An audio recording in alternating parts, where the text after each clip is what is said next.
Chapter 3. The Knight and the Assassin. The royal family of Somavessel, the high-ranking officials of the Royal Chivalric Order and all knights not on guarding duty gathered in the great hall of the royal castle for an important ceremony. The atmosphere inside the hall was tense. An event as grand as this was very rare, and all those in attendance would serve as witnesses as their future queen knighted the knight of the first seat of her Knights of the Round. Astrid, seated at the back in the audience seat, gazed from afar his senior and the princess he so admired. "This is my first time seeing a knighting ceremony." When Astrid heard that Duke accepted Letty's invitation to be her knight, he asked his senior why, because Duke had hated the notion before. And Duke's answer was, "Because she is a master worth offering my life to." That was probably the answer Astrid was hoping to hear all along. When he asked other knights why they swore loyalty to their masters, most of their answers were because of duty or because they were invited. They will truly mean every word in the knight's oath. Letty wanted Duke to be her knight. Duke wanted Letty to be his master. This was how the knight's oath should be, both parties wishing for the other. Astrid enviously looked at the two persons he respected. Letty, in her beautiful white dress, stood in front of Duke, who was kneeling on one knee with his head bowed deeply. "With a sword on my right and a shield on my left, dost thou swear loyalty to me till the day thou die?" The master's dignified voice filled the great hall like a wonderful melody. Then the knight, with an equally dignified voice, answered his master's call. "With a sword on my right and shield on my left, I swear loyalty to thee, my master, till the day I die. Thou art my knight." Letty passed on the half-closed sword to Duke. Duke then returned the sword to its sheath, and this metallic sound declared to all that the knighting ceremony was over. The crowd cheered and applauded. Astrid joined in his hands as well. But I wonder why. Astrid couldn't comprehend why he suddenly wanted to stain Letty's immaculately white dress scarlet. Letty could no longer be the carefree princess she was before. In other words, she couldn't let herself be occupied about the assassin incident any longer. She had to prioritize her responsibilities as the crown princess, and today's tea party was part of that. "Duke, stay here. A maid shall come to show you the way to a drawing room where you can stay for the while." Letty left Duke and opened an ornate door with her one hand since the other was occupied with a big basket. "A good day to you, Prince Guido, Prince Friedhelm. Today's weather is perfect for a tea party, is it not?" The weather was a heavily clouded sky, as if representing the relationship between the three eldest royal children of Somavessel. Letty was the one who suggested for the three of them, Friedhelm, Guido and her, to have a private tea party on their own without any outsiders. However, even Letty was not sure whether they could really hold a simple conversation that was even long enough for the tea to go cold. "What is inside that basket?" asked Guido, the prince with the classic beauty despite his normally grumpy face. Guido, the second prince of Somavessel, shared the same steel blue eyes and golden locks with Letty. Even Letty, who was undeniably confident about her own beauty, openly admitted her defeat to Guido. Both the jovial, amiable Friedhelm and the cold, serious Guido were Letty's half-brothers. But Letty and Guido looked so similar one would forget they were born from different mothers. "I baked a cake for this particular occasion. I knew for certain you would be serving us tea alone." Letty took off the white coverlet of the basket and took out a small wooden box. "Sweets are banned here. Stop nagging, you're a man. Try and learn something from Letitia," Friedhelm jokingly said to his fussy younger brother. Guido warned them again not to litter cake crumbs in his villa, and then asked the maid to bring out some plates and cutlery for the cake. Letty deftly cut it into 6 slices and placed a slice on a plate for each of them. But no one dared to lift a fork and taste the cake. "How about taking a bite?" "I did not poison it." "Then why don't you take a sip of tea?" "I didn't poison it either." "Well, I just remembered there was this recent poisoning incident that happened in." "Aha. I knew this would happen." Friedhelm grudged, slouching on his chair. It was already expected that the three of them couldn't possibly have a peaceful tea party. The only reason Friedhelm agreed to Letty's suggestion of harassing Guido with cakes and tea was because he still felt guilty about the last incident. He also understood what Letty wanted to achieve with this tea party, and he was in perfect agreement that they had a lot of patching up to do with regards to their filial relationship. "I shall be eating the same cake as you will. So if you die, I shall as well. You baked the cake and cut it yourself." "Of course I'd be cautious. I could not possibly do such a complicated thing of separating the poisoned portion with the normal one. If anything outside of the recipe was mixed into the batter, the cake would no longer rise." Letty, irritated how things were going, dumped the slices of cake on their plates into the box and shook it. "Oi. If I do this, you would no longer mind at all, would you? If this cake is truly poisoned, then they shall find our corpses together." Letty continued on shaking the box, producing unpleasant, squishy sounds that perfectly reflected the chaos happening inside the shaking box. Her 2 older brothers said not a word to stop her. "I guarantee you the taste. It will be the same as before, but I doubt it will be presentable." Letty divided again the squished cake for the 3 of them indifferently. Friedhelm looked at the pitiful cake and whispered to his younger brother. Hey, I already feel bad for what I did, better be one too. Geez. Why do I, of all people, have to eat a cake like this? Me too. Friedhelm took a bite of the cake and couldn't help exclaiming his surprise to its taste. True, the cake no longer looked appetizing, but it was delicious. Didn't think you could bake. This is good. Guido nodded in agreement to Friedhelm's compliment. What's today's business? Asked Guido. We shall only have small talk for today's tea party, Prince Guido. I do believe you are aware that I have gained my first knight a few days ago. Yes. I see you have started to settle in. Guido thought that the topic would be a bragging contest about their knights, but Letty's small talk didn't end in small talk. I have a suggestion, and I think this will be fair for everyone. What do you say about giving me some of your knights, 4 from 7th heaven and 5 from Valkyrie? I refuse, said the two princes. Note, the 7th heaven is Friedhelm's private chivalric order while the Valkyrie is Guido's private chivalric order. What a pity, was Letty's nonchalant reply to the immediate rejection of her brothers. She took a sip of tea. She didn't feel any sting to her tongue, so she was sure the tea was not poisoned. That ain't small talk, that's business. Small talk means more trivial topics such as asking how things are going with your lover, or something along those lines, explained Friedhelm. Lover? Letty asked, tilting her head to one side. Duke? Oh. Well, his face is a little different from my tastes. Yeah. Your ideal face is that of Lion King Alexander, right? I really don't get what you see in him. I mean, that portrait he has in the gallery could warrant him the title. Serial Killer King. Well then, in the living, who is the best one you like? I shall search for the one that will best fit your tastes. Play fair, Guido. And in the end, their supposedly casual tea party ended up to be a business meeting over tea and cake. While the tea party of the eldest royal children was becoming a true business meeting, Duke was waiting for his master in the drawing room usually used by the Knights of Valkyrie. However, the room today was empty, so Duke simply took a random book to pass time. As he was absent-mindedly reading a line of poetry, a knock echoed in the room. Please excuse me. Oh, senpai. Astrid's head came peeking in from the door. The two knights were surprised to see each other in such an unlikely place and asked the other what they were doing there. I'm on escort duties to my master. I'm waiting here till their tea party ends. How about you? Since when did you enter Valkyrie? No, I was being recruited and they told me to take a look at how they work. Duke then understood why Astrid was called to Guido's villa. Astrid was the #1 unaffiliated rookie of the Royal Chivalric Order. He was also being recruited to Friedhelm's 7th heaven and Duke thought Astrid might be joining either one in the near future. Then, Her Highness is here? Surprised? I did not believe it either, but 'tis true, and even Prince Friedhelm is here. Duke wanted to add that such a gathering would be more believable if Letty said they'd have a confidential meeting or matters to discuss with each other when he noticed the change in Astrid's eyes. Princess Letitia is here. Astrid's normally gentle green eyes turned into a murky moss color upon uttering Letty's name. Duke thought it might just be his imagination, but his instincts told him to be on guard. You're waiting for Prince Guido, right? Why don't you accompany me for a while? Duke did not want to leave Astrid alone.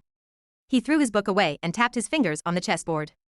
After some time, enough for 2 servings of tea to get cold? A maid came in relaying a message that the tea party was already over. Duke stood up, deciding in his mind what to say to Letty, whether he'd express his surprise that it ended early, or his congratulations for being able to keep a normal conversation for that long. Next time, I shall bake cookies that are so identical to each other, you will not be able to tell the difference. So brace yourselves for that. Duke raised his hand a little to inform Letty of his presence as his master was leaving her brothers with her gruesome goodbye. Oh, Astrid, since when did you join Valkyrie? Asked the surprised Letty when she saw Astrid standing behind Duke. Astrid blushed and violently shook his head sideways, clarifying that he was just there to observe Valkyrie and had not joined them. And here I was thinking to have Astrid fill in the seat I reserved for Duke in 7th heaven. Hey, Duke, why don't you help me in convincing him? Unfortunately, I am the type who lets my juniors fend for themselves. Princess Letitia, if you would excuse me, I'd like to ask for a few moments with Prince Friedhelm. You may. Until I return, please stay by Prince Guido's side. It was the best way Duke could think of to warn Letty about Astrid since he could not say it directly. He then took his leave and signaled Friedhelm with his eyes to follow him. What's the matter? Is this something you don't want Letitia to hear? Like some problems on your night life? Duke sighed deeply at Friedhelm's misunderstanding and told him it was something serious. It's about Astrid. You already have him investigated, don't you? You are recruiting him for 7th heaven after all. Of course I had. I'm recruiting him. What about his past? Clear. Clear? I see. Duke was already starting to feel relieved when Friedhelm clarified his answer. Clear, as in blank. No matter how much we searched and investigated him, we found nothing. You do know what this implies, right? Nothing meant Astrid did not come from normal society. From the scarce information we got, it seems like he was a former mercenary, though unaffiliated to any guild. But that still warrants him as criminal in this world. And yet you're still recruiting him for your seventh heaven? Better to have him on my side than the enemy's. Guido obviously thought of that as well. The ever so meticulous and careful second prince definitely already had Astrid investigated and came up with the same conclusion as Friedhelm, that Astrid would a better pawn than any other normal knight. Or to put it in a different way, if he was not yours, then you'd better be careful around him. With Duke and Friedhelm having their own conversation, the three, Letty, Guido and Astrid, were left to their own devices.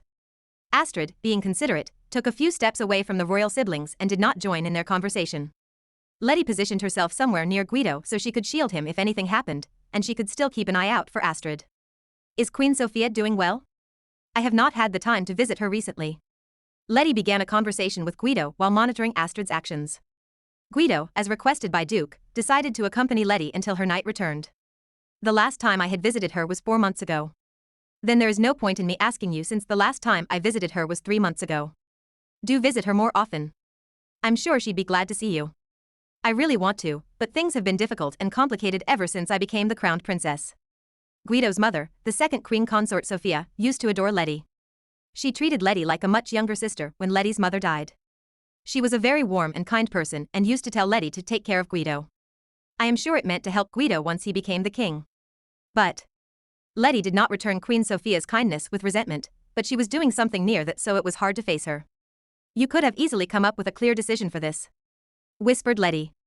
She wanted to be like Guido, who could clearly divide things between their merits and demerits, between what would be advantageous for him or not. But she couldn't make herself think that way despite knowing it was the best way for a ruling queen. Letty silently admitted the only common thing she and Guido shared was their looks. Duke and Friedhelm came back only a few moments after they had just left. Prince Friedhelm, Prince Guido, if you would please excuse me, Letty bid her brothers goodbye and let Duke carry the empty basket. I would not go as far as to call it meaningful tea party, but it was not meaningless either, continued Letty. Well, I think it was meaningless since we did not come up with at least one agreement of sorts despite having the three of us present, Friedhelm declared, despite knowing Letty's true intentions for the tea party. Guido did not say anything, but he was most likely in agreement with his older brother. I did not suggest this tea party to have any agreements between us. But if you feel it to be so meaningless, then let me make it meaningful now. I shall tell you a hint for my ideal husband. You did ask me about that earlier, Letty said to her brothers with a confident smirk on her face. My first love, or rather first loves, were Friedhelm Onie-sama and Guido Onie-sama. A pleasant day to you, Letty curtsied and was about to turn around when Friedhelm grabbed her arm to stop her.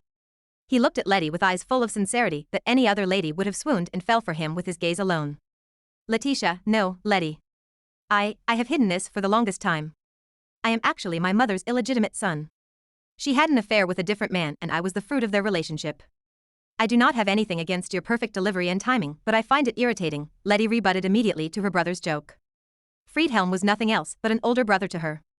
There was actually a rumor during the time of my birth that I was switched at birth and, now, it was Guido taking his turn. You should practice more in your delivery of jokes because you make it sound truthful, was Letty's reply. Letty was trying to figure out in her head whether Guido said his spiel because he thought it will be profitable for him or if he was just simply going with the flow of the moment. Letty sighed, feeling the heaviness of having stupid brothers. She signaled Duke to get ready and they soon left Guido's villa, leaving behind Friedhelm, Guido, and Astrid. Aya. Please don't worry about me. I promise not to mention this to anyone. I swear, exclaimed Astrid. Friedhelm suddenly felt all the tension in him disappear with Astrid's unexpected reaction. Guido, on the other hand, was already analyzing the hint Letty gave and tried to come up with any point of similarity between them. He came up with the conclusion that Letty probably liked blondes. Meanwhile, Astrid felt relieved upon hearing Friedhelm's explanation and had his misunderstanding, about Friedhelm being an illegitimate son and Guido being switched at birth, cleared.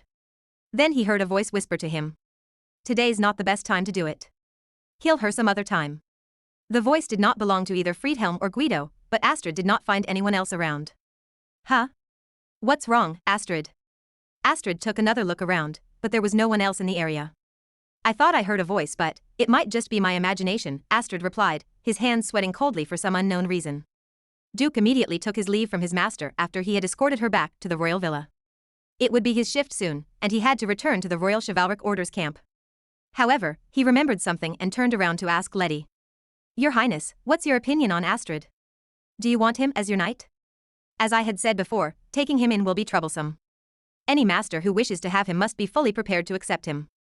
Astrid was someone who unconsciously killed the sound of his footsteps, despite jumping down from a high place. That feat alone showed how much he had absorbed in his person the habits of an assassin. To add to that, he was currently the most likely suspect as the Ghost Energy's host. Letty could not make him her knight even if she wanted to. I see. Duke's eyes clearly showed relief in Letty's answer. Letty wanted to dig deeper into the topic because it was Duke who had kept on recommending Astrid to be her knight in the past. Is there anything wrong with Astrid? No, nothing. Duke still was not certain and had no proof that Astrid was the one who targeted Letty recently. It was nothing but a hunch, and he could not tell Letty about it without any proof. It was just one of the countless possibilities. Your Highness, if you have any business with me, don't go to the camp alone. No, don't go there even if you're not alone. Send a word and I will come here as soon as possible. Letty obediently nodded to Duke's warning and they parted ways, Duke to the camp and Letty to her room. Upon coming back to her room, she went by the window and looked out to where the Order's camp was, thinking about her knight and her knight's junior. Duke is trying to prevent any contact between me and Astrid. I see he has noticed already. Duke would most likely investigate and monitor Astrid as much as he could. Though it was the right thing to do for a knight, his actions might limit the Ghost Energy's activity and this would work against Letty's plan to finish this case as early as possible. Letty liked smart men, but a less smart one would have been better for this situation. Well, if that is the case, this will be the best opportunity for me to see how far he would go. How far would Duke go as her knight? Letty did not want to involve Duke any further with the Ghost Energy, but since he was already having his own suspicions, it would already be impossible to stop him. So the best way to deal with this was to use Duke and let the Ghost Energy move as it pleased. That way Duke would have to choose between her and Astrid in the end. And if she was not chosen, the wound from that would not be too deep. No, Letty. That is not how you want yourself to be. You do not want to be that kind of queen. Letty reprimanded herself. You chose him to be your knight, the person you can trust. It is the weakness of your heart that stops you from trusting him. Do not use Duke, believe him. If Astrid was really the Ghost Energy host, then she would not let Duke be connected to it, even if she had to order him so. If Astrid was just a former assassin, then she would give Duke the freedom to do as he pleased until he was satisfied, and she would not utter a word about it. The most important point for this case was to move as carefully as possible, even if she had to rely on Duke. Please give me the courage to step forward and the strength to believe, not the weakness to doubt. Letty decided to make a bet and shake Astrid a bit to see if he really was the Ghost Energy's host. She asked her servants to investigate Astrid's patrol shift and route. Based on the information they gathered, the best spot for her to wait for Astrid was by the North Cemetery, the place where the royalty of the past were to rest, and no one could enter it without permission. It was the best place to do something that should not be seen by other people. Rain had poured incessantly down on Sama Vessel for the past few days. So when it stopped this morning, it was the perfect day for Letty to put her plan into action. She left the castle and headed towards the North Cemetery, but upon arriving there, she heard lively and energetic voices. Perhaps they are visiting someone. But none of them look familiar to me. The clothes of the 6 children clearly showed they were simple commoners who thought of the cemetery's big stones and lush bushes as the perfect place to play hide and seek. Letty was not particularly bothered with children playing in the cemetery, but she still decided to warn them like any adult would. Children, you should only play here during the day because monsters and ghosts come out here in the night. The children looked at each other, then at Letty with an unimpressed expression. Adults always say that, but we have never seen a monster. Letty was used to dealing with children because of the number of younger brothers and sisters she had. She was not annoyed nor irritated with the children's innocent impertinence, and she smilingly agreed to their observation. Yes, indeed. Monsters do not come out here, but a scary knight will come after you instead. Letty was thinking of the former assassin Astrid when a different scary knight appeared. Yeah, she's right. This isn't a playground. This is the royal cemetery. Go somewhere else to play. Letty heard a low, threatening voice from behind. She quickly turned around and found Duke, sharply glaring at her and the children. His face was so scary and threatening, a crying child would cry louder if his face were seen. Astrid, few steps behind Duke, was surprised to see Letty outside of the castle. With the appearance of the scary knight, the disgruntled children left the cemetery, leaving Letty pressing her temples at how things complicated had become. This is all because I was not able to fully read Duke's actions. It was an obvious move on his part. He would change shifts to match with Astrid's to keep an eye on him. I should have anticipated this much. Are you, perhaps, alone, Your Highness? I don't see any of your guards. Letty thought it best to give up for now and willingly let Duke scold her and send her home. Yes, I am. And yes, I know. I will obediently go back to the castle, Letty said, raising her hands in defeat, and then walked towards Astrid, who was approaching them. A pleasant day, Astrid. I am glad to see you are working hard. It's a pleasure to meet you here, Your Highness. No one would ever suspect that the stupidly blushing Astrid was a former assassin. His personality was his biggest weapon. No one could doubt him because of it. Even Letty admitted to herself that she might have been deceived and not found out about his true identity if she did not chance upon the opportunity. Astrid, I will escort Her Highness back to the castle. Duke casually went in front of Letty to shield her from Astrid when a child tugged at Letty's skirt. Duke was about to reprimand the child, even if he did not know who Letty was. What he did was still inexcusable. But Letty told Duke with her eyes that it was fine, and she bent her knees to meet the child's eyes. Hey, have you entered the grave chamber, miss? Do monsters really come out there? There? Ah, you mean the underground burial chamber where the kings lay? No, monsters do not come out there, but it is like a labyrinth, so promise me you will never go inside even if the lock is broken. A labyrinth? Yes. So promise me you will never go inside. The child nodded to affirm his promise, though his eyes were not filled with fear, but with a sparkle of curiosity instead. He ran back to his friends and shared his newly gathered information. The children were already beaming at the door to the chamber, but decided to leave since Duke kept on glaring at them. Duke was certain those children would come back, so he explained to Astrid why no one was allowed there. Make sure to warn off the children whenever you see them playing around here. They are not just being disrespectful. They are putting themselves into danger. This area is secluded, and if ever they get caught up in a kidnapping incident, it'll be difficult to get any testimonies from around here. Got that? Astrid soundly replied to Duke that he did. Astrid was the type of junior who obediently listened to what his seniors would say, so he was generally treated well and kindly, not only by Duke, but by the other knights as well.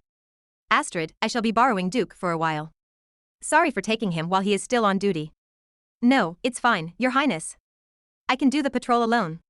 Please take care on your way, Astrid said as he waved his hand, sending Letty and Duke off. The master and her knight, Astrid sighed, gazing at them walking towards the castle.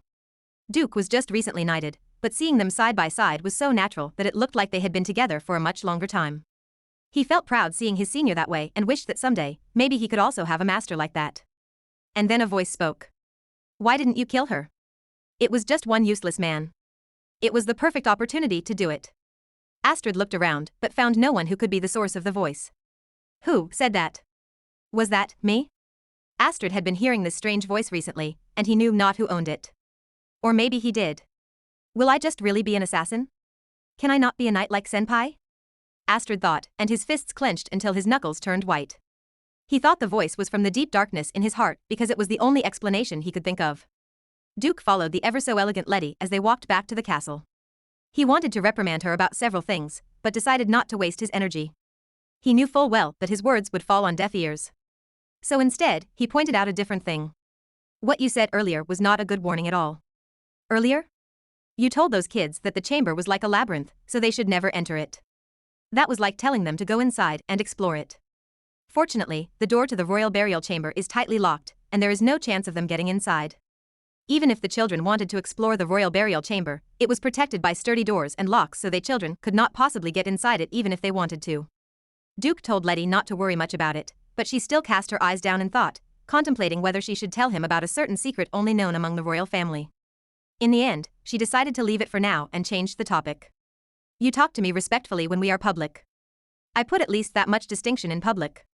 But if you wish, I shall speak with you in such a formal manner from now on. I have not reprimanded you about it recently, have I? I have my reasons. Note, the distinction in Duke's speech is not that obvious in English, sorry for the lack of talent to deliver. But in the Japanese original, it is quite distinct. In public, his language is formal and respectful, Kigo, but when they're alone he speaks casually to Letty like they are friends. Now that you mention it, Duke wondered what made Letty change her mind, and his master proudly provided him the answer. At first, I thought you should act becoming of your status, but then I changed my mind. You are just a youngster son of a lowly baron. I agree with the lowly baron, but I can't accept you, a 17-year-old girl, calling a 23-year-old man like me, a youngster. True, the world may still consider him a youngster, a newbie or upstart, but Letty was much younger than him, so much younger that she might not yet be still considered under the same category as him. But Letty was not bothered by Duke's roundabout way of saying she was just a kid and even dared looking at him with teasing eyes. Is that so? But I do know something about you. What? That your face is somehow well liked among the matrons of high society. And that your scowling face is purely intentional to intimidate and drive them away. Duke's shock was stronger than the time Letty slapped him. What the? Who told you that? Prince Friedhelm. No one. I just knew it. That is the reason why you are called a youngster. But if you could at least seduce or tempt a lady with that face of yours, I shall take back what I said. Duke wanted to answer back, I don't want to be told that by someone who got flustered with a pretend kiss, but decided to swallow it all down. He did not know where this might lead, so he just backed down and scolded himself to act as the adult here. Ever since you, the youngster, officially took the first seat in my Knights of the Round, I was worried whether you were being looked down on by the other knights. So I thought that if I could show the public right from the start that you are special, we could avoid meaningless arguments. Letty had satisfied the minimum requirements for the best Knights of the Round when she knighted Duke. All that was left was to work hard to be the best. However, due to her choice, some people would think that they should also be appointed as her knight due to different things, such as the influence of their family or their status in society. These self-important people were the ones that might look down on Duke as nothing but a youngster or an upstart son of a lowly baron. You are the only one allowed to talk to me in such a casual manner. So be thankful for having a thoughtful master willing to protect her retainer with a weak foothold. Is that so? Then it is my honor to have such a generous master. But I have my own concerns as well. Take, for instance, your sweet smiles for Astrid. Are you forgetting that I am the kind-hearted princess to the public? The only people I do not put up a show to are those who are close to me. Close to you? How come I never encountered the kind-hearted princess? You were the haughty, high-handed queen with me right from the start. The first words Letty spoke to Duke were, I appoint you as my knight. Gratefully accept the first seat in my Knights of the Round and bow down to me. It was Duke's first time to encounter such hauteur. He had not even encountered that much from the arrogant Friedhelm.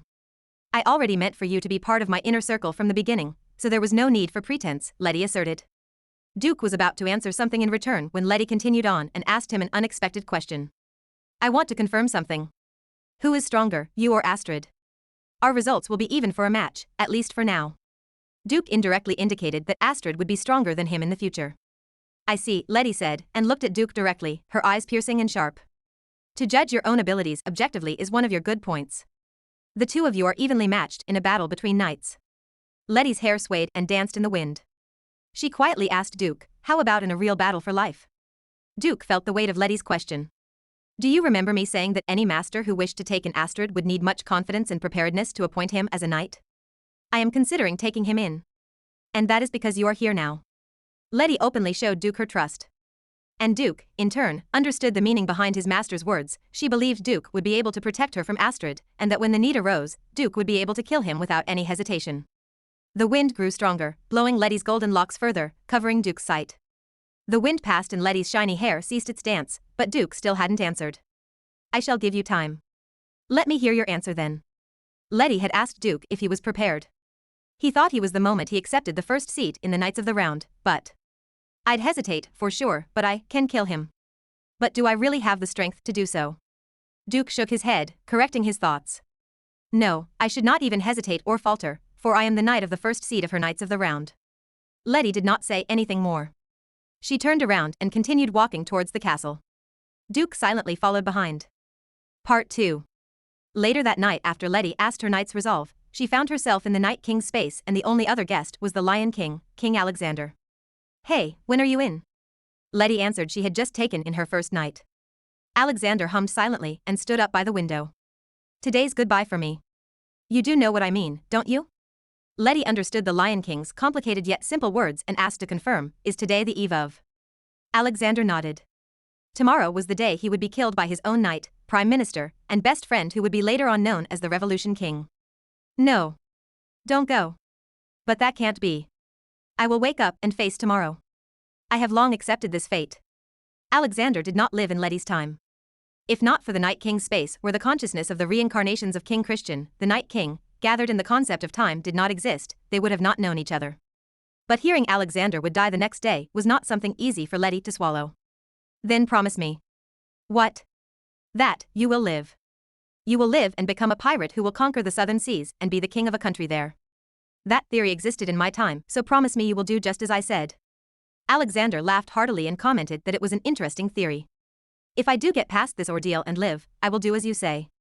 I'll be a pirate, take over a country across the southern seas, and be their king. Alexander reached out his little finger to Letty, and she wrapped her own to his, making a pinky swear, just like how children sealed their promises. Seeing you makes me think maybe I should have had children. We may not be directly connected by blood, but having descendants ain't bad at all. Alexander reprimanded Letty a lot of times, but despite his harsh words, they were still overflowing with warmth and kindness, for he considered Letty as his great-great-great-granddaughter. Letty was happy and a bit sad to be parting with Alexander, and she wanted to convey this to him. But her consciousness was suddenly drawn back to reality. Part 3. Princess, we are deeply sorry to disturb you, but Sir Duke is. Suddenly waking up to her knight's call caused Letty to be in a foul mood. She was in the middle of an important conversation with Alexander, but then she was able to gradually turn her temper around upon hearing the gist of the situation. I know it was King Alexander's last moments, but I have my own reality to prioritize. She told her maid to ask Duke to wait as she changed her clothes and let him in once she was ready. Sorry for disturbing you this late. Quit the niceties. Our priority right now is to search for the children.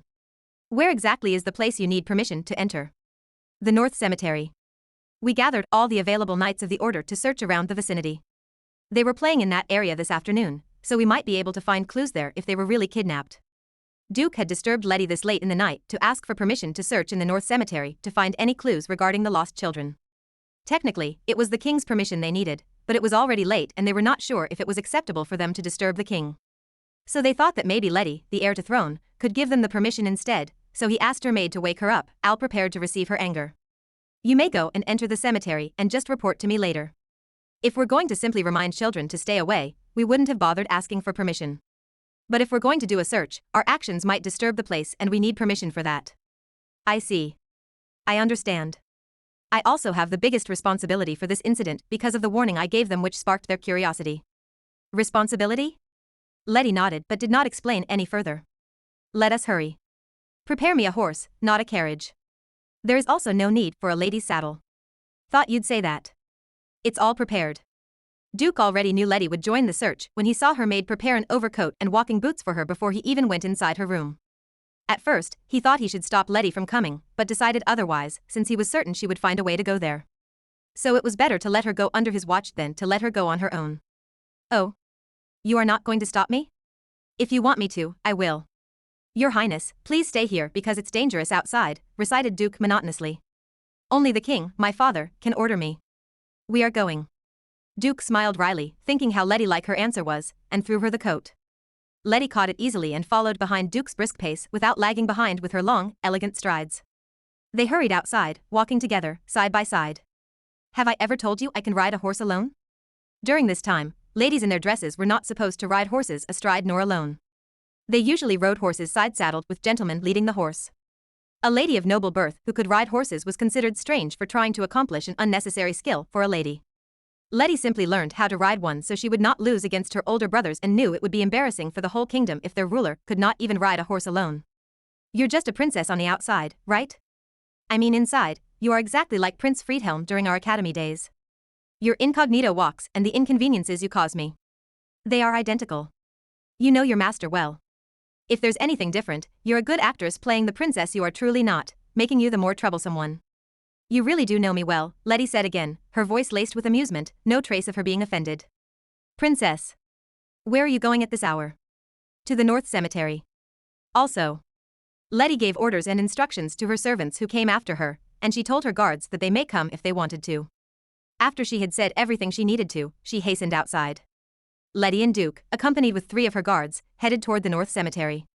When they reached their destination, everyone in the party except for Letty was creeped out by their first experience of a cemetery at night. Senpai. By the West Forest, huh? Your Highness. The only knight from the order awaiting them was Astrid, who could not hide his surprise at seeing Letty outside in the middle of the night. Her Highness will help with the search. More importantly, why are you here, Astrid? Aren't you off duty tonight? Where's Grants? Duke's partner for the search was his other colleague, Grants, but he couldn't be seen anywhere. Duke took a step forward, shielding Letty with his back. Grant's senpai went with the others heading towards the West Forest. They have gathered information that someone saw the children go that way earlier today. So he asked me to stay here instead and relay the message to you. Will you also head to the forest? Let me think. According to the report, the children went to the West Forest, but Duke did not know how reliable the source of information was. While he was weighing his options, whether he should go to the forest or stay in the cemetery, Letty came to a decision and started moving on her own. Duke, Astrid, could you try to move that stone away? I would like to check all possibilities I can think of before I go home. Stone? Letty was pointing towards total darkness, and they could not see anything. They only knew that the door to the royal burial chamber was somewhere around that direction. Letty held out the lamp and started walking there without even minding the dark. As the lamp lit up the area, everyone saw the stone she was referring to. It was round, and moving it would need some force. Even children can move this stone if they do it together. Have you ever tried it? Asked Duke. Yes. I am that Prince Friedhelm's younger sister, after all. Astrid, the youngest in the group, volunteered to try and move the stone, which was still damp and wet due to the rain last night. He placed both of his hands on it and pushed with all of his might. The stone rolled off easily, revealing a hole behind it. What the? Duke exclaimed. Everyone, except for Letty, was surprised to find a hole big enough for children to pass through. Just as I thought. This hole is connected to the burial chamber. I think that this was a hole naturally created due to weathering by the wind and rain. As far as I know, only the royal children know about its existence. The other children might have heard it from someone or found it on their own. Letty brought the lamp closer to the hole and examined it. A corner of the hole collapsed. I guess the stone rolled back on its own, covering the hole again and maybe trapping the children inside. Just as Letty said that, there was a trail on the ground of something sliding in. There are also small steps here, and these are yet to dry. Quick, we should confirm if my theory is true. Can you even see it? Duke asked curiously. Yes, I have confidence in my eyes. Or rather, confidence in the dark. Letty could see things clearly even in the night, thanks to one of the swords of promise, the sword of black darkness. We cannot go inside through this hole. We are going through the front. The front? Asked Astrid. Through the front door. The key has arrived anyway. And as if on cue, a white-bearded old chamberlain on a horse approached them. The instructions Letty gave to her servants before she left the castle was for them to fetch the key to the royal burial chamber that was managed in the castle. With her complete preparedness, Duke saw Letty's other brother, Guido, in her. Sorry for calling you this late. Do not be, your highness. I'm willing to stretch out these old muscles of mine for children the same age as my grandchildren. This is also the other item you have requested. Letty checked the small pouch the chamberlain delivered. Thank you. You have been very helpful. I shall return the key so you may go back to the castle and rest. No. Taking care of the key is my job. I will wait here for your return. The old chamberlain opened the intricate lock and pulled off the chains wrapped around the antique door handle. Astrid and Letty's guards pulled the doors open, revealing the stairs going down to the royal burial chamber where the past kings of Somavessel were laid to rest. Astrid took a look into the darkness where the stairs lead and found his knees shaking at the eeriness of the sight. No one would want to stay inside any longer than necessary, for the wind sounded like howls of voices in pain. I shall take the lead so we will not get lost. A small search party would be better. Duke, Astrid, come with me. The others should wait here in case the children find their way out on their own. Letty's guards did not really want to leave her alone, but thought it would be fine since her knight, Duke, would be with her. Letty nodded as they told her to take care. The party proceeded down the stairs, Letty leading the way with a lamp in her hands. Watch your steps. The floor is slippery due to last night's rain, warned Letty. She was followed by Duke and Astrid. No natural light could reach the underground chamber. The lamp's flicker was only enough to lighten their steps. It was so dark that they could no longer see the end of their hands if they stretched it out. Your Highness, you are the most knowledgeable about this place, so please continue on taking the lead. Astrid, take the rear and be alert in case anything happens. Roger, said Astrid. Duke strengthened his guard due to the current situation. In truth, he wanted to take the lead with Letty in between him and Astrid to secure her safety. But with his suspicions, he could not afford having Astrid near Letty. Her Highness has already noticed the danger around Astrid. I'm sure she's on her guard as well. Duke could only believe in whatever it was Letty possessed. He was prepared, on his guard with his hand on his sword, ready to draw it out any time. In contrast to the tense knight was his relaxed master, her voice normal and calm. This underground chamber is vast and complicated. I only remember the way inside here because I have been coming here ever since I was a child, but anyone who would enter here for the first time would definitely get lost. Knight King Christian designed this place to be complicated and confusing to prevent the place of rest of the kings from being violated in any way. The path towards the chambers was never straight. There would be numerous turns to make, and drawing a mental map would be difficult. Even Letty did not have a clear map inside her head. It was more of a knowing because of the number of times she had been in the place. But in the end, this is just a grave. Getting there would not take much time once you know the way. But this place creepy, isn't it? Astrid let out in a weak voice. The place was a grave, after all, and something might come out at any moment. Duke was also feeling uneasy being inside the deep, deep darkness, and thought he should have at least brought holy water with him. Have you ever encountered anyone not of the living in here, your highness? Not of the living? Ghosts? I have not seen one ever, though I really wanted to meet one. I have a lot of questions to ask the Revolution King, like why he killed his master. Astrid shrieked and swallowed his breath. Say senpai. What should we do if we meet one? Wouldn't it be treason if we raised our swords against the kings of the past? Worry first if a sword will work against them. We should have brought a priest with us. Your Highness, do you have any amulets or holy water we could use? Do not talk to me at the moment. I am currently regretting bringing the two of you here. I should have just searched for the children alone. Letty couldn't help but be a bit disappointed at the stupid things the two fully grown knights were saying. If I were you, I would be more scared of the living. Which do you think is more frightening? A bloody assassin targeting your life, or a ghost of the past simply floating around? The living is a whole lot scarier. Oh. If you put it that way, Duke said, agreeing with her opinion just as Astrid butted in. I don't think the bloody assassin can defeat me, so the ghost is still scarier. Duke decided to scold Astrid later and tell him that he should agree with the lady for those types of situation even if he had to lie, but Letty, on the other hand, was not even bothered by Astrid's words. Silence followed their exchange. Only the sound of their footsteps echoed in the darkness, and the lamp elongated their shadows into creepy shapes. The two knights couldn't help but truly respect their Princess Letitia, who was fearlessly leading the way. After walking some distance, the group heard the sound of a human voice. Astrid shrieked and started to panic even before he could comprehend the situation. A voice. There's someone here. Astrid turned blue and Duke was shaking, already thinking of whether or not there really was a ghost. Letty, on the other hand, gave the two shivering knights a cold stare. The voice they heard was unlike the howls of the wind earlier upon entering the chamber. It was distinctly a human voice. Are you two forgetting the reason why we came in here? Why? To save the children, answered Astrid. Ah. Duke and Astrid looked at each other, the cause remembered, and started to work. Astrid ran first towards the direction of the voice, followed by Letty and Duke. Letty pointed the lamp towards their direction and told them help had come. Then a small shadow emerged from the dark and ran towards the search party. The child grabbed Letty's gown, crying and shaking. Letty knelt down and gently hushed the child to calm down. Are you alone? The child sobbingly answered yeah to Letty's question. Duke then urged everyone to hurry outside when Letty told him to wait and passed the lamp to him. Letty took out the small pouch the old chamberlain delivered to her. The pouch contained a water bottle and some biscuits Letty asked to be prepared for the children. Have some water to calm you down. Letty gave the child the water bottle and he gulped everything down.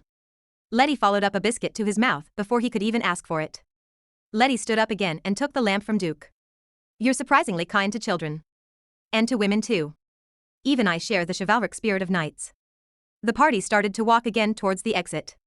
Letty, with the lamp in hand, once again took the lead, followed by Duke with the child held in hand, and then Astrid. On their way back, Letty asked the child how he ended up inside, and the story he told confirmed their theory. The child was able to move the stone and then he found the hole and went through it. However, the stone slipped back on its own, trapping him inside, so he searched for a different way out and ended up getting lost in the complicated labyrinth. They continued to walk on towards the exit, and when they saw the door, everyone felt relieved that they could finally get out of the creepy chamber. Duke, I will light up the steps, so carry the child and go up to the door. The steps are wet and too steep for a child, ordered Letty. Duke did as his master said and went up the stairs carrying the child. Astrid was looking at them from behind, keeping guard at the back when his gaze focused on Letty's defenseless back and the voice once again spoke to him. Her back is wide open. Go and kill her. Now. Astrid felt something crawl inside his head. He unconsciously covered his mouth and gritted his teeth to stop any sound from coming out. He also did not realize that he took out the knife he normally hid under his sleeves. Inside his head, a gruesome scene played. He sliced Letty's white neck with the knife, her blood gushing out from the wound he had just delivered. The blood dyed her elegant dress into a beautiful shade of scarlet. After seeing her writhe in pain, he took out his sword and pierced it into Letty's stomach, keeping her down on the floor, agonizing in pain as he left the sword inside her. Astrid's head throbbed in pain as he fought against that scene in his mind, and kept on telling himself that he did not want to do such a horrible thing to Letty. Then the voice spoke again to him, hurry. Fulfill your desire. Your desire to kill the Night King. Astrid shook his head to drive the voice away. I would never do that. She is the next queen, the Master Duke Senpai swore his loyalty to. She is a very kind person and I would never want to kill her. Letty, wholly ignorant about the turmoil happening inside Astrid's head, was telling Duke that she was coming up next when they heard something crack. The next moment, Letty found herself thrown out of balance, and Duke instinctively reached out his hand towards Letty. Astrid moved before he could even say look out. Your Highness. Astrid. Duke shouted as Letty and Astrid floated through space and hit the ground. They were both shocked with the sensation of falling down, like their stomachs had flipped. Pain followed upon hitting the ground, with debris falling after them. Drops of water falling down on Letty's head woke her up. Small rocks rolled down her dress as she stood up. Ouch! Fortunately, Letty had the sword of iron steel, the sword of protection against physical attacks, so she did not have any wounds or broken bones. Now I see why I cannot give this sword away, Letty whispered as she dusted off her coat. The floor collapsed and it will be impossible for us to climb back up. This accident was already bound to happen based on how the floor cracked. Weathering due to natural forces had already taken its toll on the old structure. It had not been a problem before, since no one normally came in the area, but due to tonight's incident, the floor suddenly had to support the weight of 3 fully grown adults.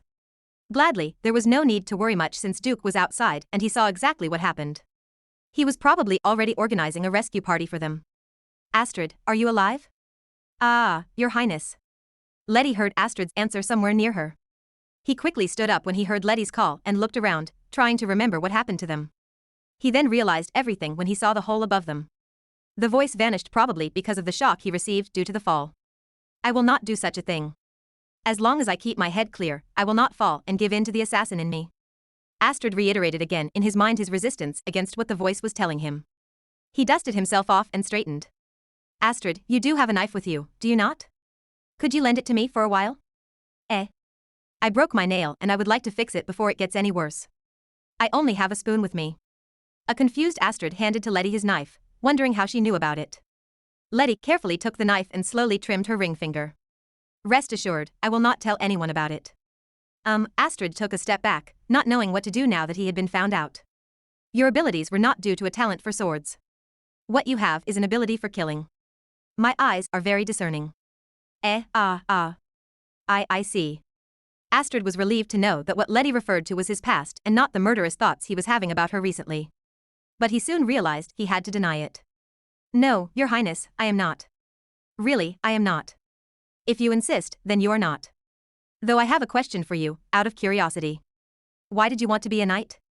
I am certain you could have taken over your family trade. Letty obviously did not believe Astrid's denial and continued on. You are supposed to be a commoner of Somavessel, are you not? But your obviously learned manner of speaking is giving you away. You should try and adapt more of the downtown accents. Better be more careful in the future. Letty casually threw back the knife to Astrid, and she clearly saw with her eyes how he caught it easily despite the darkness. I also think you are a bit too flashy for someone in an undercover mission. No. I am not. I just simply wanted to be a knight. And that is the mysterious part for me. Why would someone like you, born and bred to be a part of that trade, want to be a knight? Letty continued on with her interrogation, completely ignoring Astrid's denial. Astrid saw how much Letty knew. He decided to give up the pretense and honestly answer her questions. The most important point for an assassin was for no one to suspect that you are one. So in order to do that, we undergo training and education to be able to disguise ourselves. It was during one of those classes that I came across a picture book about the story of a gallant knight. Ever since then, I dreamt of living in such a world where power is used to protect and not to kill. Letty knew that the knight world was not that clean and ideal. And she was sure Astrid knew about it as well, but despite that, he still looked up to that ideal knight. Your Highness, have you ever longed for a fairy tales world because it was something completely different from what you know? I sure did.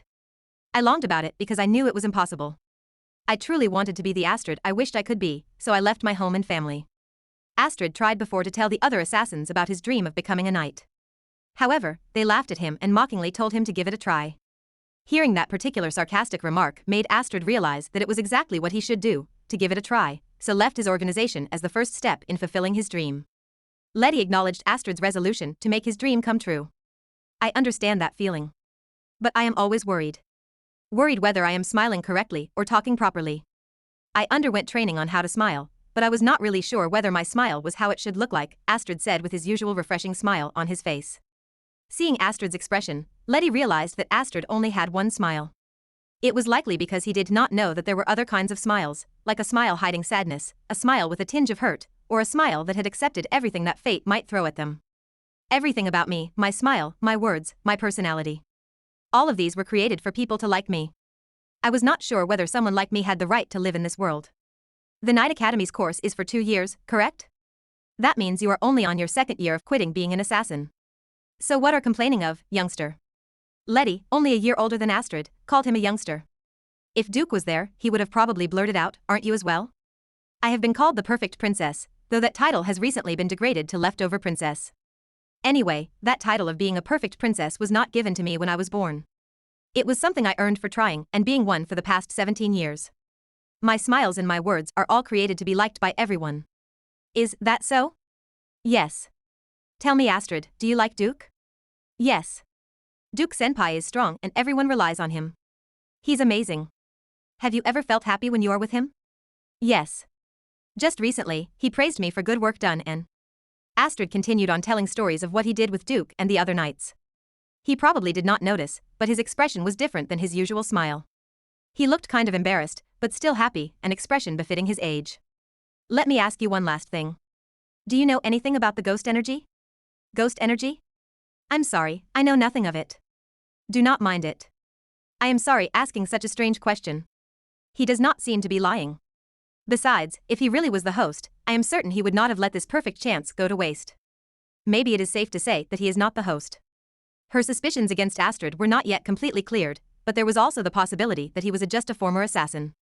The conversation Letty had with Astrid made her think it might be safe for now to trust him and watch him grow.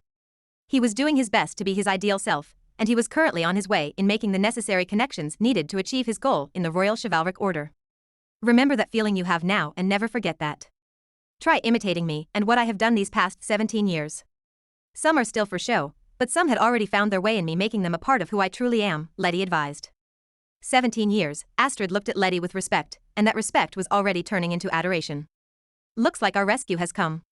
Small stones started to fall from above and they could hear noisy activity going on outside. Your Highness! Astrid, shouted Duke. We are fine. No need to worry. Letty answered back. The hustle coming from above suggested there were more people present. Duke might have returned to the castle first to organize a rescue party for them. A rope ladder came down next, and Letty climbed up first. So Her Highness is a senpai doing it for 17 years, huh? Astrid thought maybe he should just try and do what Letty advised him, to just do what he could and be patient. There was no need to rush. Sure, he might still get caught up in the darkness inside him, but someday, just like Her Highness, doing it for 17 years, and just like his knight senpai whom he admired, he would reach his goal and be the person he wanted to be. Do you want power? A voice asked. Power?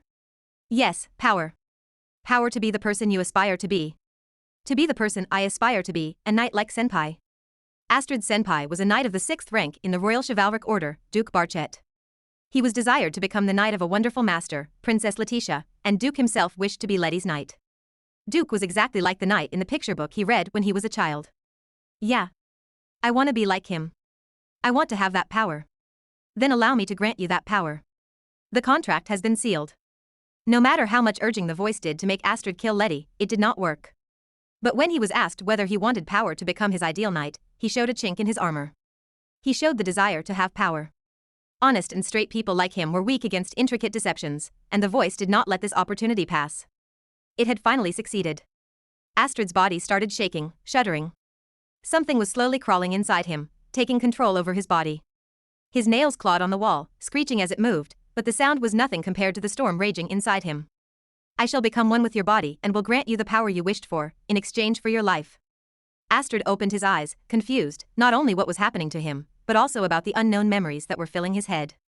These memories belonged to the ghost energy, the true identity of the voice inside him. No. I did not wish for this power. I don't need your power. I only wanted to be a true knight with my own strength. Astrid's consciousness cut off, and he was forced into a heavy slumber, like he was slowly sinking down to the bottom of a murky swamp. The stiletto-turned paper knife that Astrid did not even know he was carrying slowly entered into his body and set his insides burning. Astrid, you may come up next, shouted Letty in her beautiful voice, echoing inside the pit where Astrid was left alone. He silently climbed up the ladder, and Duke welcomed him, worriedly asking whether or not he was okay. Yes.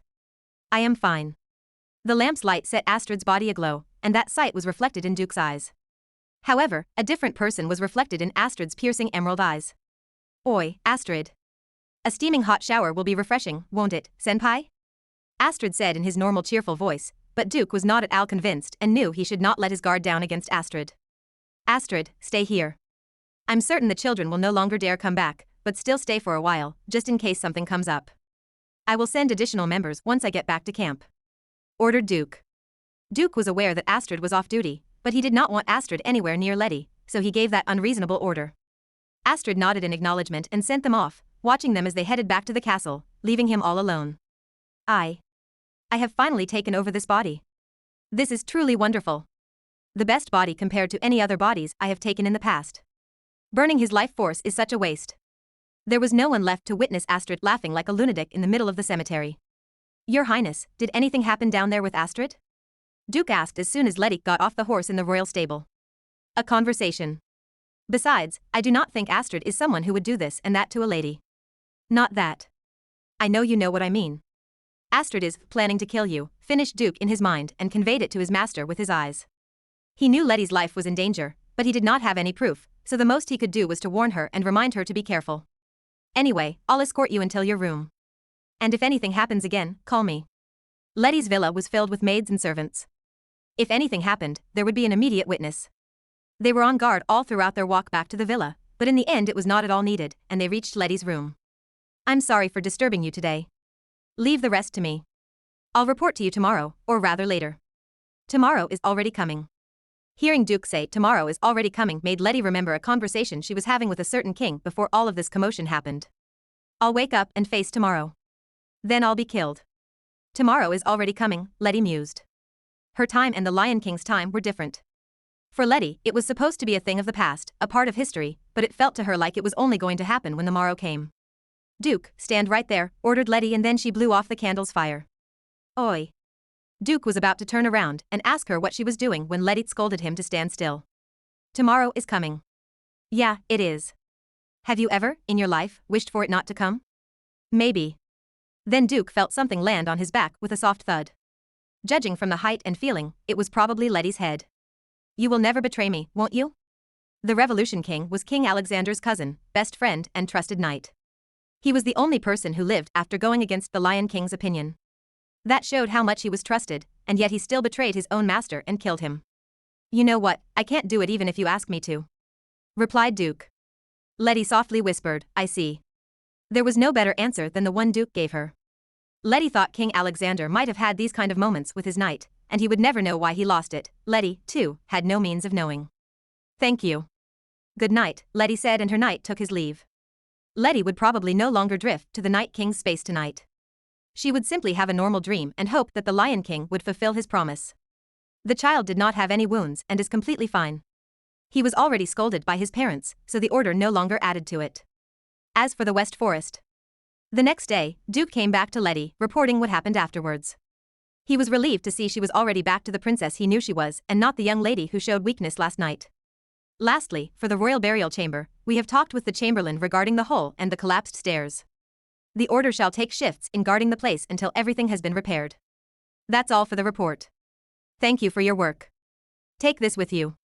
Letty took some papers on the table and gave it to Duke. What's this? A list of candidates for my Knights of the Round. They are persons worthy to be taken note of. They range from being commoners in the order to high-ranked stupid and brainless nobles. What is worthy in taking note of someone who's stupid and brainless?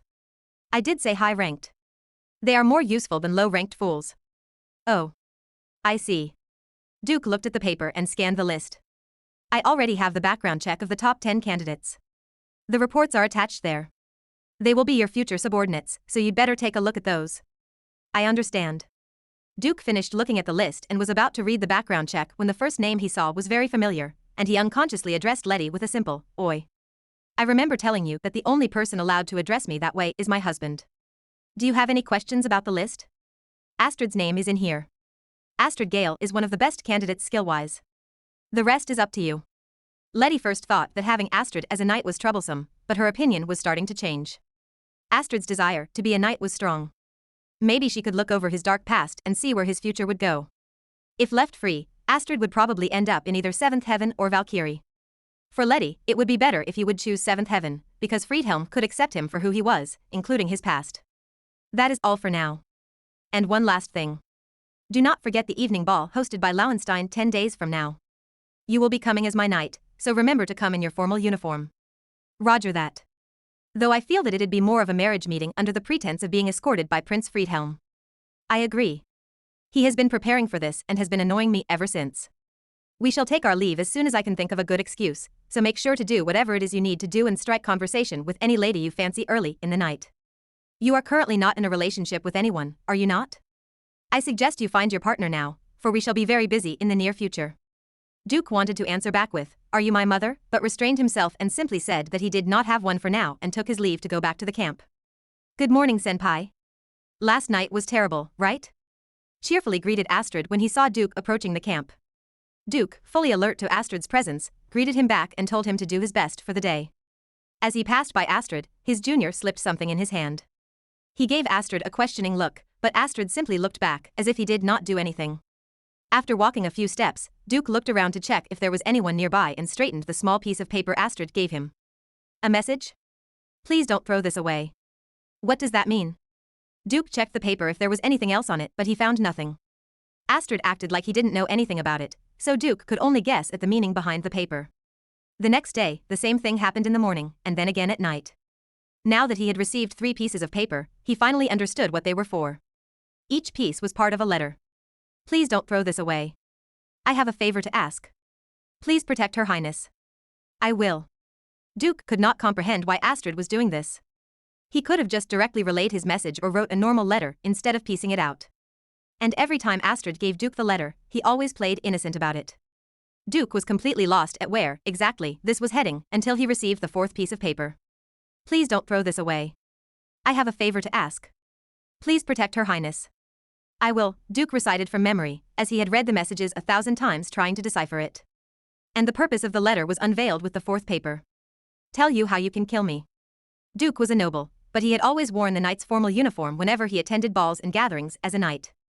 The formal wear of a knight of the Royal Chivalric Order consisted of their black uniform, white gloves embroidered with the order's emblem, and a cloak showing the knight's rank, which for Duke was of the 6th rank. Letty said before that Duke was a little different from her tastes, but the way his handsome face complemented his dignified look and his formal wear would make her admit that he could make ladies gather around him. However, his eyes were they were rather sharp and intimidating, and ladies with faint hearts would dare not to go near him. "Oh, Duke. Dressed up, aren't we?" "Work. It's work. I'll be attending a ball as Her Highness's guard for the ball at Marquis Lauenstein's mansion." He was leaving the camp's quarters when he passed by Astrid. Astrid was surprised to see his senior in his formal wear. "Senpai. You really look like a gentleman. Are you going to a ball with Princess Letitia?" Astrid asked Duke with his usual smile, but it did not reach his eyes that looked like that of a predator waiting for the perfect chance to catch his prey. "Yeah, I am. Could you relay a message for me? Tell him to relax and don't worry." "To whom shall I?" "To whom it may be indeed." "See you later, Astrid," Duke said, with Astrid sending him off with a freezing glare. Letty was never one to be swayed by other people's moods and usually ignored them. But since the person sitting across her in the carriage was her knight, she felt she should at least inquire about him. "Is there anything wrong?" "Nothing," was her knight's reply, despite the fact it was written all over Duke's face that he was in a foul mood. Letty decided to let the matter go and not press him about it, at least saving her and him from a debate from happening. The two of them kept their silence until they reached Lauenstein Mansion. Duke finally broke the silence as he assisted Letty in going down the carriage. "Stay with Prince Friedhelm as much as possible. A true blue member of Prince Friedhelm's faction, aren't we? Did he tell you anything?" There was no need for Letty to stick with Friedhelm, for it was he who would be the one coming to her and introducing her to countless gentlemen he thought were worthy to be her husband, pestering her for opinions regarding them. At first, Letty thought of going home as soon as she greeted all the necessary people, but as she looked at the gloomy night sky reflecting her mood, she thought she might have to stay longer than necessary. "Welcome, Princess Letitia. I am honored you have accepted my invitation. Now, I'm sure my wife here would be more than grateful to make her special berry pie for you if you would come and visit us more often, just like how you usually came to play here when you were a child," greeted the current Marquis Lauenstein. After greeting him, Letty proceeded on to greet his wife, then their son, and then the other members of the host family and then finally done just right in time before Letty's throat completely dried up. Now that Letty was taking a break from greeting people, Duke, who was watching Letty's interaction with the guests from afar, approached her.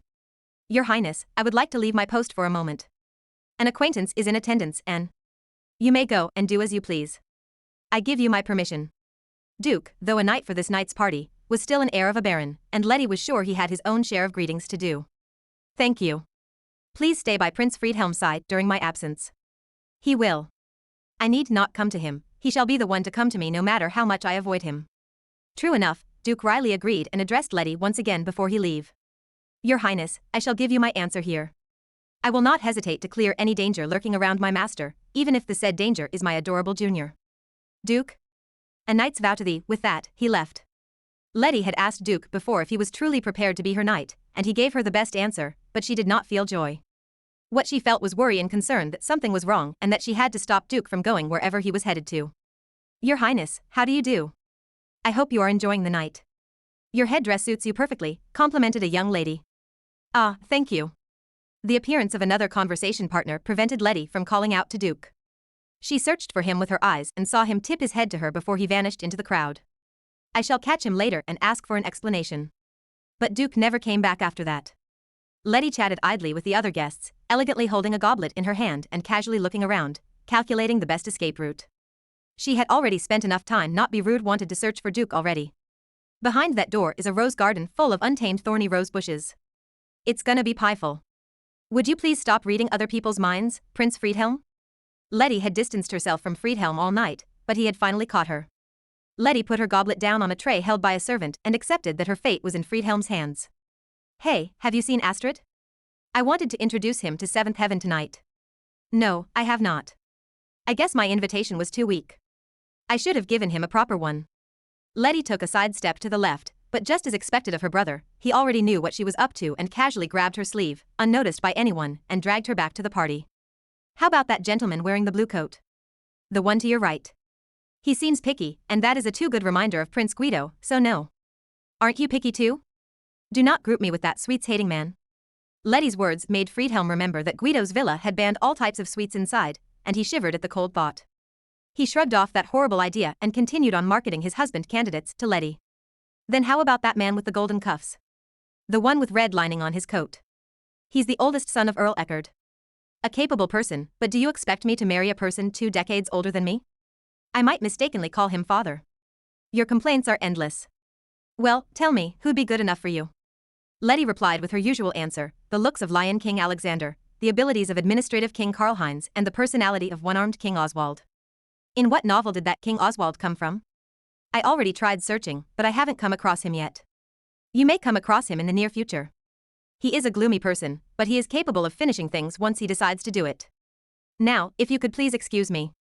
Letty ended their conversation there and tried to escape, but he already knew her plan, so he grabbed her and brought her to the dance floor. He then signaled Seventh Heaven to bring in gentlemen that could be Letty's partner. It is an honor to dance with you, my future queen. Friedhelm bowed and took Letty's hand for a dance. Give me a clumsy lead and I shall step on your foot without any hesitation, threatened Letty. The crowd cleared the floor for the waltz of the first prince and his sister, the crowned princess. Letty showed them the perfect dance befitting her crown, her feet were silent in their steps, and her form was graceful and elegant. You know what? We should show the world that we are actually in good terms sometimes. Really? I thought the world has already given up and dubbed our relationship cold. A steamy, hot relationship is impossible, but we can always have a warm, fluffy one, right? They quietly conversed throughout the dance, and Letty, just as expected of the perfect princess, had her princess smile on her face the whole time. Rain. A different sound mixed in with the music of the waltz. The sound of water drops and the scent of rain filled the room, but the musicians played harder and louder, keeping the music alive and drowning out the sound of the rain.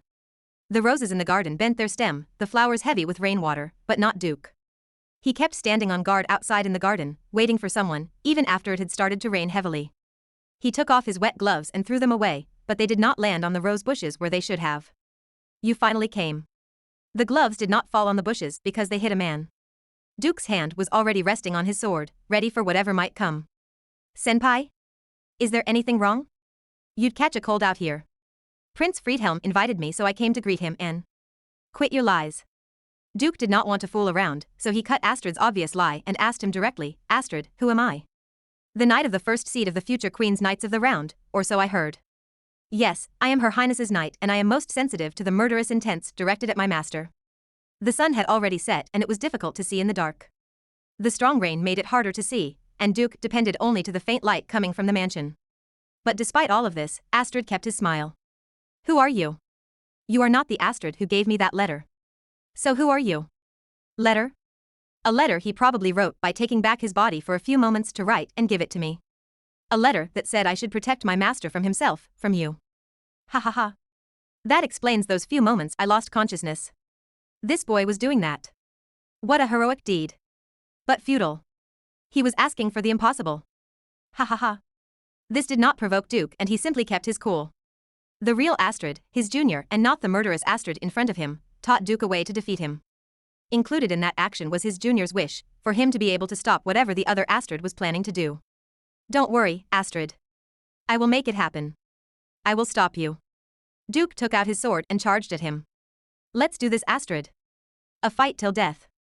Astrid took out his sword as well and their swords clashed, and fought against each other, deciding who would live. The music of the waltz and the pouring sound of the rain isolated the ongoing battle in the rose garden. No one heard the metallic clangs of the clashing swords, nor did anyone see the two knights fighting for their lives. You brute, groaned Astrid. 76. Okoborehime to Entaku no Kishi. Astrid's body was still that of a growing adolescent. It lacked the defined muscles that provided the older Duke his strength. Duke's thrusts and charges at him left his body shaking. But that lack of strength was countered by his agility and speed he had acquired through his training ever since he was a child. Frontal attacks won't work on him, thought Duke. He may have more strength, but Astrid, though barely, still had the upper hand in the battle with his experience. If the battle was drawn out, Duke would definitely lose once his stamina started waning. He had to finish this battle before that, for if not, death was the only fate awaiting him. Gladly, Astrid himself told Duke about his weakness. My weak point is reacting too much. Try and throw a small stone at me at a close distance and I will always try to evade it, making an opening for myself in the process. Duke decided that it was about time to do that.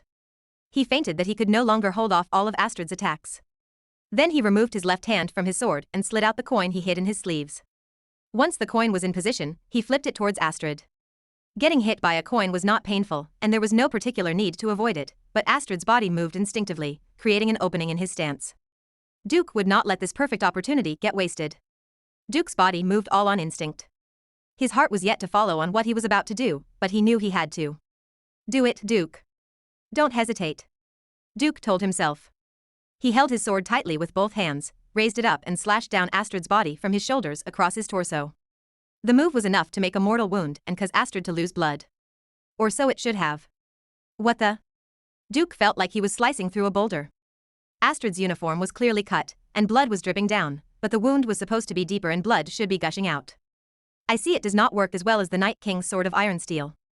Astrid touched the wood and looked at his fingers, dyed red with blood. Duke's attack should have been fatal, but no, it was nothing but a shallow cut. Have you finally realized your foolishness? And the rain grew even stronger. Friedhelm let his guard down after seeing Letty dance with 3 gentlemen, and his sister saw this as the perfect opportunity to run away and escape the ballroom. She went directly out to the corridor and headed towards the door leading to the rose garden, walking as quietly as possible while gazing at the rain pouring outside. Marriage. I guess he does not understand that that is my last trump card. Ever since Letty accepted her fate of becoming the queen, she had already given up on marrying for love and prepared herself to marry for the country's sake. She could use it as a peace offering should there be a war, or for negotiations, or to calm down any internal conflicts. How can you expect me to waste that? Letty thought indignantly. Your Highness, there are still a lot of dashing men hoping to dance with you tonight. Making a lady dance the whole time is not a good thing. Your thoughtfulness for ladies is not enough, Prince Friedhelm. I know you're not someone who'd get tired with that. Letty sighed. You came to search for me, did you not? I shall only dance 3 more dances, and that is the end of it. If not, I shall go home right at this instant faking an illness. 3? Why not make it 5? I want to end this before my feet hurt. It takes much effort to dance gracefully. 3 more dances and that was it. Letty made Friedhelm accept that condition, and they were about to go back inside when they heard noises in the rose garden. They rushed out to check when something fell on a puddle, splashing water on Letty's dress. What the? Duke. Duke Barchet, Letty's knight, lay unconscious on the stone floor. Friedhelm, utterly shocked at what he saw, willed himself to check on his friend and prevented his sister from coming near her knight. He knelt down to check on Duke, but even before he could fully examine him, he saw something shiny and smelling of steel flowing out from Duke's body. He touched it and knew at once that the liquid was not rain but Duke's blood. Go inside. Don't stray too far away from me. Friedhelm fell on top of Duke's body and lay unconscious as well. Onie-sama. Someone was definitely inside the mansion. Letty looked around for the attacker. Letty thought that as the crowned princess, she should run back inside and warn everyone to run away. Both Duke and her brother were strong and wouldn't die that easily. She convinced herself that it was the right thing to do and turned around to go inside when she felt a strong murderous aura up front. We meet again, Night King. In front of Letty stood a man drenched in rain with a bloody sword in hand. He was someone she knew well. He was Dukes Jr., the genius rookie of the Royal Chivalric Order, and a former assassin. Astrid? Surprised? Ahahaha. I have wanted to see that face on you for a long time. Astrid laughed like he was mad. But Letty did not even flinch. Rather, she kicked off her heeled shoes so she could move more freely on bare feet. Were you the one who attacked Duke and my brother? Duke, you mean that foolish man? He held out for a while, but there was no way he could win against my body. Ghost energy. Was Astrid your host? Yes. I had finally found you and should have killed you earlier, but this boy kept on resisting me. It took a lot of pain to take over this body. But 'tis of no consequence, for the things I can do with this capable body are limitless. Letty clenched her teeth, regretting her oversight. True, Astrid. Did not know about the ghost energy, but that did equate to not being the host. Your weapon is not a paper knife today, is it? Is the real one scared and hiding somewhere? Letty provoked the enemy as she veiled the turmoil boiling inside her. You're wrong. This body is now mine. This boy is me. When I attacked you with the slave, we were still not yet completely assimilated, but it is different now. I can fully utilize my powers. The ghost energy's powers and Astrid's abilities made an invincible enemy. Letty knew that more than anyone, but she did not cower and focused her energy to her right hand. Come. Night sword. Letty's palm grew hot and light gathered around it. The night sword was the same sword wielded by the Night King, and it would answer her call wherever and whenever she needed it. She was preparing to charge at Astrid, but Astrid had made the first move and was already charging towards her. The most Letty could do was to defend herself from his ceaseless attacks. Useless, useless, useless. I will cut your throat even before you can call any of your swords of promise. Astrid's attacks were so relentless that Letty could not even have a moment to think. She tried distancing herself, but Astrid would always be right at her neck without even ceasing his attacks. Astrid, now one with the ghost energy, was even smiling, probably because he found the situation interesting, the Night King losing while he was not even giving everything he had. To not have a knight with a sword of promise worked against you, Night King. How much have you fallen? Letty's breath was going shallow and rapid due to the ghost energy's merciless attacks. She knew her feet were reaching their limit, but she could not back down. She stood her ground, raised her sword, and attacked.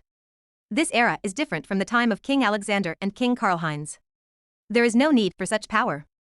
The sword fight continued. Astrid's sword grazed Letty's left shoulder, but she was not bothered. What this time needs is trust. Too much power would just cause war and chaos. Letty, standing firmly on the stone floor, again wielded the night sword like it was nothing. For the sword was a part of her, it was simply like lifting her arms, effortless and light. I had my share of doubts and insecurities. I could have easily surpassed my brothers with this power. But I chose not to, and that is the only wise decision I have made my entire life. Both of Letty's brothers were excellent in their own ways. It was because of their greatness that the problem of who would succeed the throne came up. Letty knew, and still thought that her brothers, Friedhelm and Guido, were worthy of the crown. If she revealed her identity as the Night King's reincarnation, the people would have easily accepted her as the heir. But she did not want to do it. It was wrong. I am fine being the leftover princess. I shall make it as the best praise in the kingdom. And even the title leftover knight that Duke was gaining lately. Astrid. If you are a bit of the knight you wish you were, fight against that power.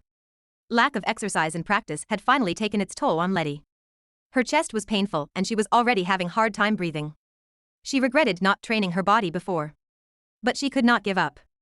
She acted like her body was already giving in and knelt down with one of her hands on the floor. Astrid charged at her, and she threw mud at his eyes at the perfect timing. On that moment, Letty called one of the swords of promise. Lightning. Come forth. Lightning cut through the dark rain clouds and hit Astrid. The direct lightning strike and the deafening sound of thunder paralyzed Astrid's body, and he lay motionless on the floor. Letty pointed the tip of her sword at Astrid's neck. What? Are you going to kill this boy, Night King? No. I cannot. He is an important junior to my knight. Duke will be saddened if I do. Then let me go. I shall finish you in an instant. I cannot do that as well. There was no known way of saving a person taken over by the ghost energy. Night King Christian fought with these countless of times during the war, and he had chosen every time to end the host's life. Lion King Alexander and Administrative King Karlheinz followed suit. But Letty. I shall make a miracle happen. I believe in Astrid's pure heart and his desire to be a knight that was so strong he willingly threw away everything. Letty grabbed Astrid's shoulder with all her might and told the ghost energy not to underestimate Astrid's admiration, his wish to be a knight, and the new bonds he had created with his colleagues in the order. Astrid was brought up to be an assassin. But then he met a persona that was his complete opposite. In the name of the Night King, I shall knight you. The ghost energy asked with his eyes what Letty was planning to do.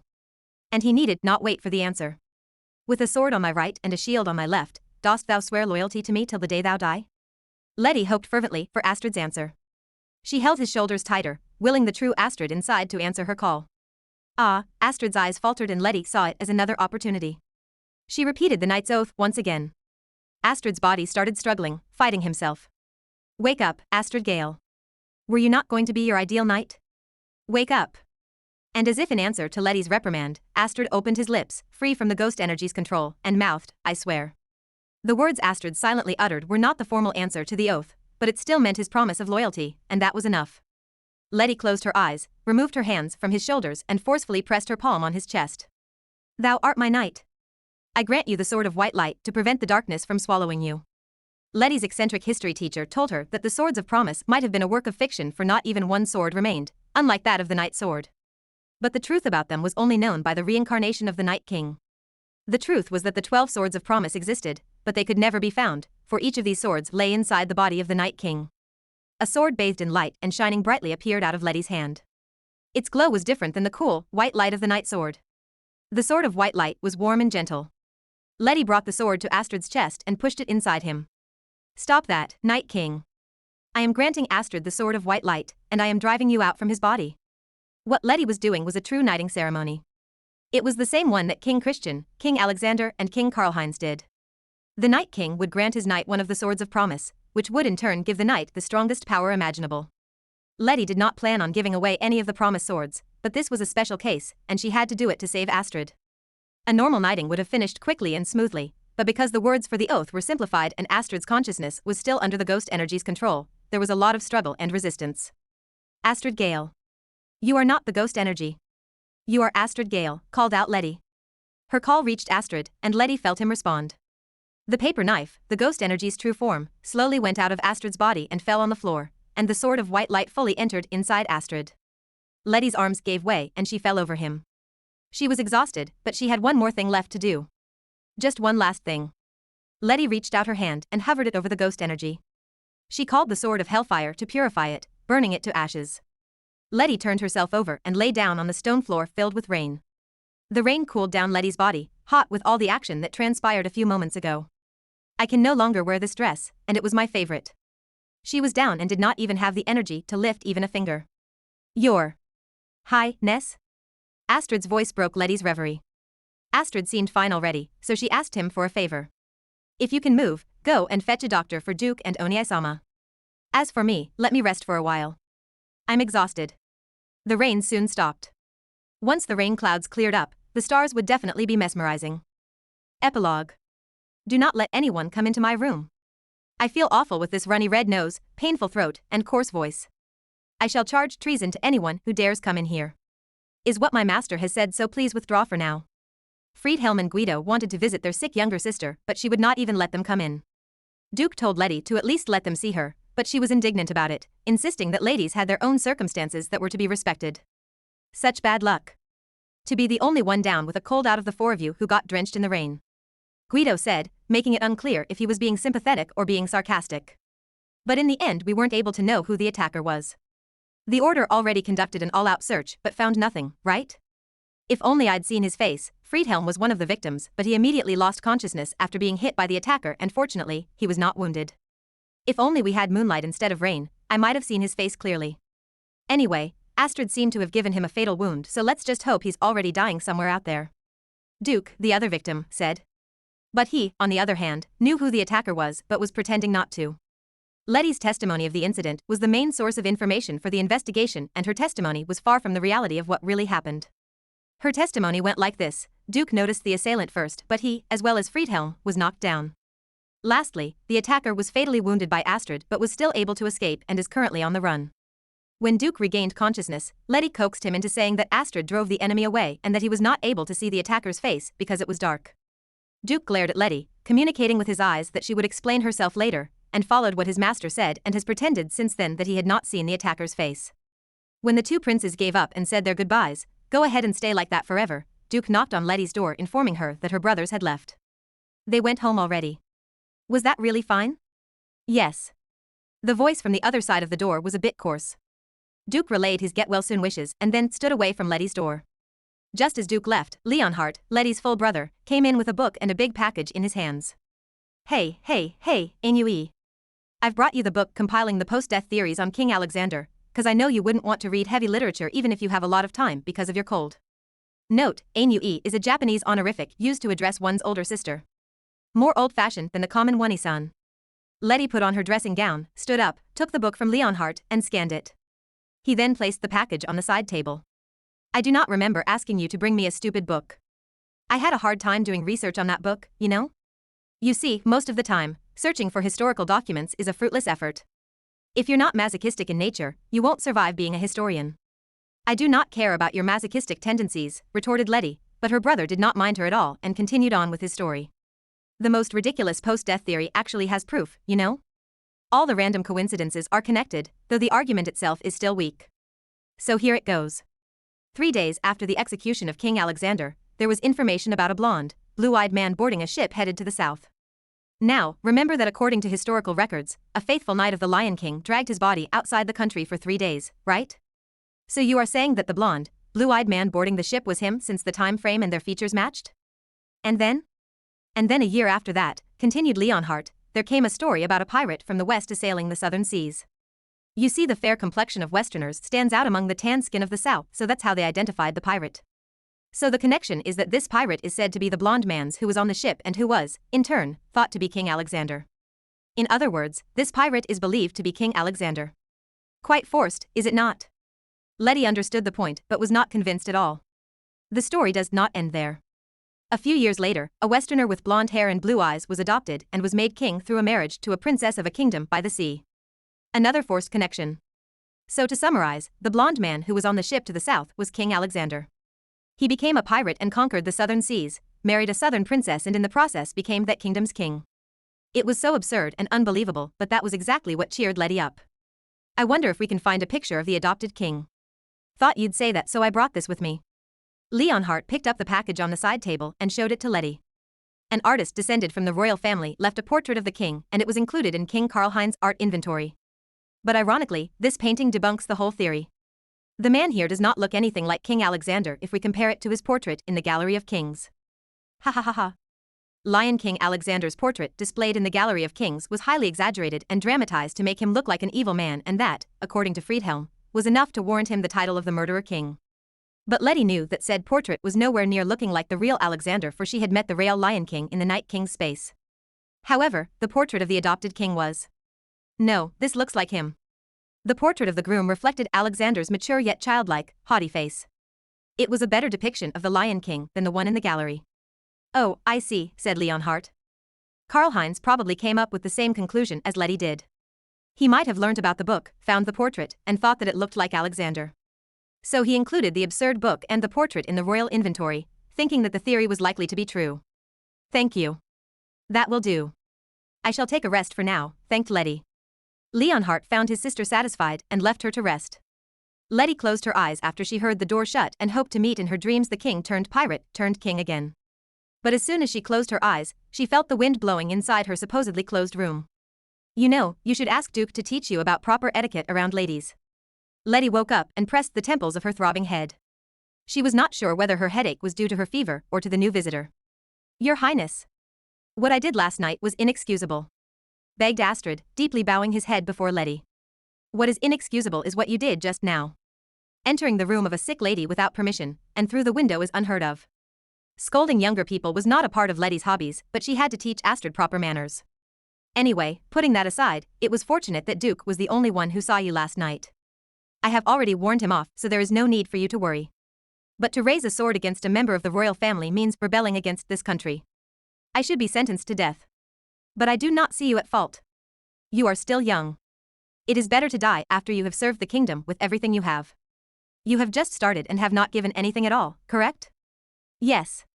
Astrid smiled happily in answer to Letty's question. His smile was not his usual refreshing smile. It was a very humane smile, a smile that had overcome pain and hurt. Why did you save me, Your Highness? I'm sure killing me was easier. When Astrid fully assimilated with the ghost energy, he was able to see fragments of its old memories and in the process learnt about Letty's true identity by piecing together the memories and the conversation between Letty and the ghost energy. Duke was fond of you. I was certain he would be saddened if you had died. Be grateful for having such a good senior. Thank you very much. Astrid bowed his head once again in thanks. About the knighting ceremony, I do not have any plans on binding you to it. Go ahead and freely choose your master. I will. Astrid became a Knight of the Night King because he received one of the Swords of Promise, the Sword of Light. But Letty told him he should not mind it at all because it was something that had to be done due to the situation. Your Highness? What? I have already decided on who I want to be my master, but I want to be like Duke-senpai. He chose his master and was chosen by his master. But right now, I don't think the master I want to have will want to have me. Letty sighed at Astrid's seriousness, for she was certain that anyone would want to have Astrid as a knight because of his talents. Then you have to work hard. I had to work hard to get Duke. I would have to check my diary to know the exact number of times he refused me, for I have already lost count. I will, replied Astrid, and he went out again through the window. This time, he remembered to make his footsteps heard, which Letty thought to remind him again that it was during these times when he should actually be silent. But she, in the end, felt tired, knowing that reprimanding him would be meaningless.